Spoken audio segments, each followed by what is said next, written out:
na yung love dito talaga. Okay, ang ating pangatlong question ay manggagaling kay Clover, ang nakalagay sa t-shirt mo.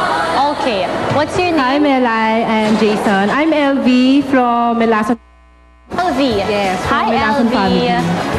If ever lang naman dumating yung time, halimbawa na halimbawa si Jason lang yung sumikat at si Isay medyo naiwan ng konti, ano bang mafe-feel mo, Isay?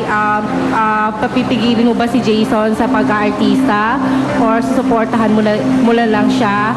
And vice versa din, halimbawa ikaw naman, Jason, si Isay talaga yung sumikat, ano mafe-feel mo? Susuportahan mo ba siya or papipigilin mo na lang siya at yayain mo lang siyang pakasal? Ay! Biglang may ganong ending yung question. Naloka ako. Naiwan po ako sa highway. Siya po, nauna na siya. Okay lang po sa akin yan. At least, di ba, parang, uy, parang sikat na siya. Hindi ko siya patitigilin po kasi at least may kumikita naman po siya. At saka, hindi ko siya, susuportahan ko po siya over na pag-suporta. Nasa likod lang po niya ako. Ikaw naman, Jace. Ako ma'am, yung kasal, medyo malayo pa yan ha. Huwag muna natin pag-usapan. Yung pong sa sinabi nyo, kasi sinabi ko kay Isay,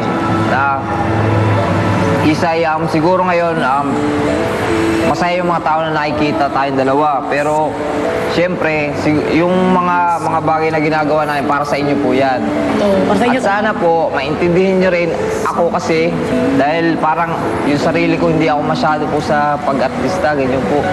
Kaya, kung isa man po sa amin yung Wala. may makita nyo pa sa TV o isa man na isipin nyo palagi, kung Kami si dalawa. Isay, nasa likod ako ni Isay. Pag ako, nasa likod ko si Isay po. Kasi po talaga, ma'am, parang nasa-shock po talaga kami over. Ay, hindi po talaga kami gusto talaga mag-acting kasi napakaganda naman po ng mga artista. Hindi po talaga kami parang bilong. Pero ginagawa po namin ito para po sa inyong lahat kasi gusto niyo po siguro kami makita po. Kaya, pero mag-certify po, parang ayaw na po talaga niya. Hindi po natin yung maiiwan. Ano po yan, ma'am? Parang sana po maintindihan nyo rin po yan. Kasi, saka, alam nyo, siguro kami nagbibigay sa inyo ng saya. Alam ko, may mga ibang bagay din na magbibigay ng saya sa inyo. Kaya sana, hindi lang kami yung nyo, baka na mapasubra naman sa amin ang nyo. Siyempre, Offer na talaga. Baka wala kayong bigyan sa bahay niyo, binigyan niyo kami ng ganito. Natutuwa ako talaga kapag pinag-uusapan ni Jason at ni Melissa yung relationship nila. Parang very realistic. Hindi siya yung parang showbiz o masyado niyong ginagawang sweetie-sweetie. Kung ano yung gusto niyo sabihin, yun talaga yung sinasabi niyo. And for that, talaga iba kayo. Gusto ko yung palakpakan ko.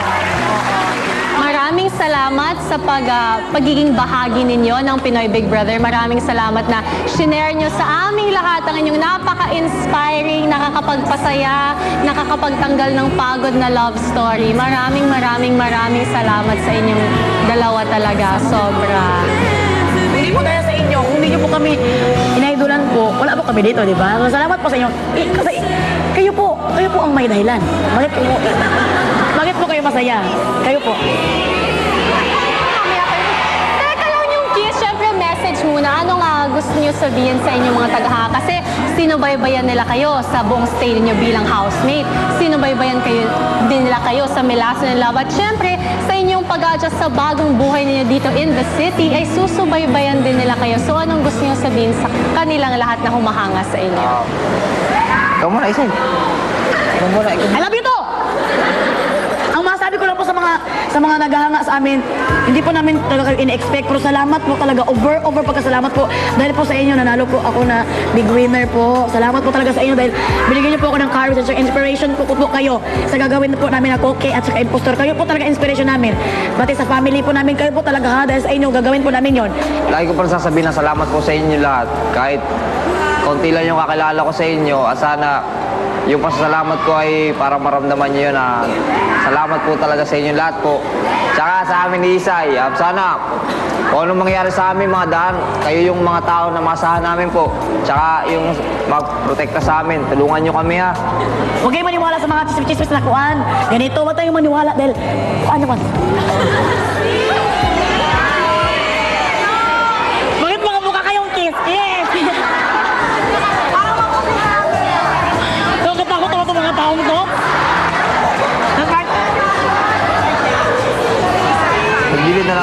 sa gilid na lang at mga Ay, check mo na nga, mamaya na lang, Sir Lee.